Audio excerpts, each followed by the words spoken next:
Hi friends, good evening. எல்லோரும் நல்லா இருப்பீங்கன்னு நினைக்கிறேன். இன்றைக்கி கெஸ்ட்டு வராங்க நைட் டின்னருக்கு. அதனால் சிக்கன் பிரியாணி தான் செய்கிறோம். வாங்க ரெசிபி எப்படின்ட்டு பார்க்கலாம். கொஞ்சமாக எண்ணெய் சேர்த்து பட்டை, கிராம்பு, ஏலக்காய், பிரியாணி இலை போட்டு வதக்கிட்டு வெங்காயம் கொஞ்சம் போட்டு வதக்குங்க. அது கூடவே பச்சை மிளகா ஒரு 6 போட்டிருக்கேன். உப்பு சேர்த்து நல்லா வதக்கினதுக்கப்புறமா அரைச்சி வச்சுருந்த இஞ்சி பூண்டு பேஸ்ட்டும் இதில் ஆட் பண்ணிக்கலாம்.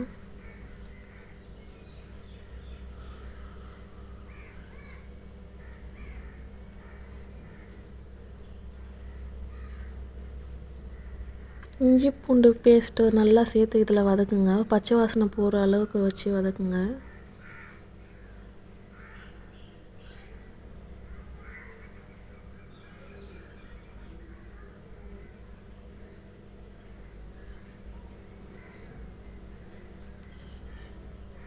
நல்லா வதங்கினதுக்கப்புறம் இதில் கொஞ்சம் புதினா இலை சேர்த்துக்கலாம்.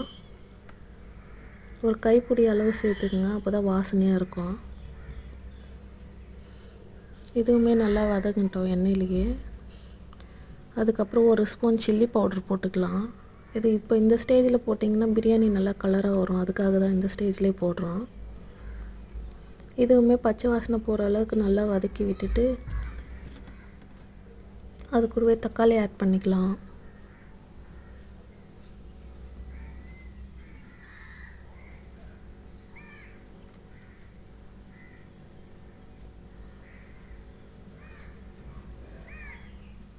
மீடியம் சைஸ் 3 தக்காளி சேர்த்து இதாக கூட நல்லா வதக்குங்க.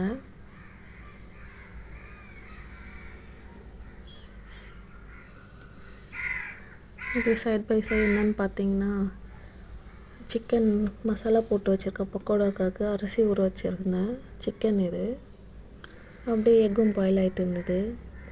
வாங்க ஃப்ரெண்ட்ஸ், தக்காளி வதங்கிடுச்சு. இப்போ இதில் கொத்தமல்லி சேர்த்துக்கலாம்.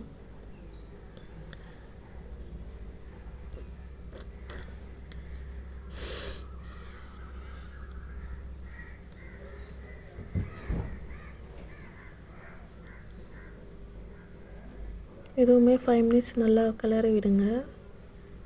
நல்லா வதங்கினதுக்கப்புறமா இப்போ நம்ம இது கூட தயிர் 2 ஸ்பூன் ஆட் பண்ணிக்கலாம்.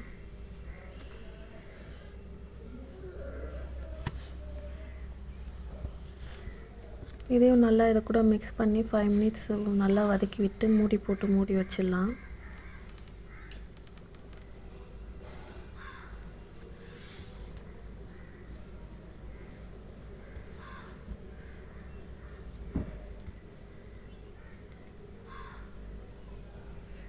பாருங்க ஃப்ரெண்ட்ஸ், தக்காளி நல்லா வதங்கிச்சு. இப்போ நம்ம சிக்கன் ஆட் பண்ணிக்கலாம்.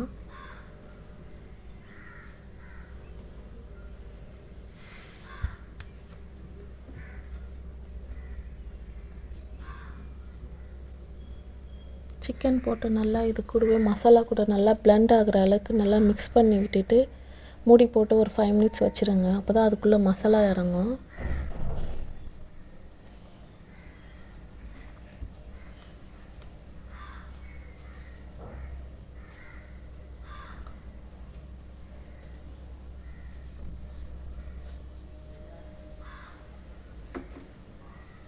இந்த மசாலா கூடவே நல்லா வேக வச்சிங்கன்னா கறி ரொம்ப டேஸ்ட்டாக இருக்கும். மூடி போட்டு வேக வச்சிடலாம். இப்போ தேவையான அளவு தண்ணி சேர்த்துட்டு கொஞ்சமாக லெமன் ஸ்குவீஸ் பண்ணிவிடுங்க. 1/2 லெமனு. தண்ணி பாயில் ஆனோடனே அரிசியை சேர்த்துக்கலாம்.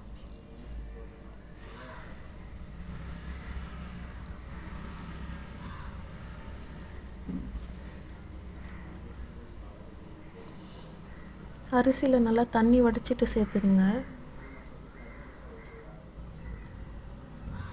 நான் பார்த்திங்கன்னா 2 கிளாஸ் அரிசி எடுத்துருந்தேன். அதனால் 4 கிளாஸ் தண்ணி ஆட் பண்ணியிருந்தேன். இந்த ஸ்டேஜ்லேயே உப்பு காரம் செக் பண்ணிக்கோங்க, அப்போ தான் கரெக்டாக இருக்கும். ஒரு மிக்ஸ் பண்ணிவிட்டு விசில் வச்சிட்டேன் ஃப்ரெண்ட்ஸ்.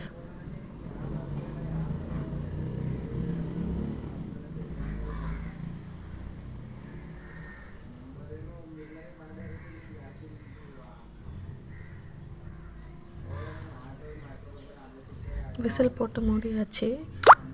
ஒரு விசில் வந்ததுமே கேஸ் போனதுக்கப்புறம் ஓப்பன் பண்ணியாச்சு. பாருங்கள் ஃப்ரெண்ட்ஸ், சுட சுட டேஸ்டியான பிரியாணி ரெடி. நீங்களும் ட்ரை பண்ணி பாருங்கள், ரொம்ப நல்லாயிருக்கும். வாங்க என்ன செஞ்சேன்னு பார்க்கலாம். சிக்கன் பிரியாணி, முட்டை பாயில் பண்ணி வச்சுருந்தேன்,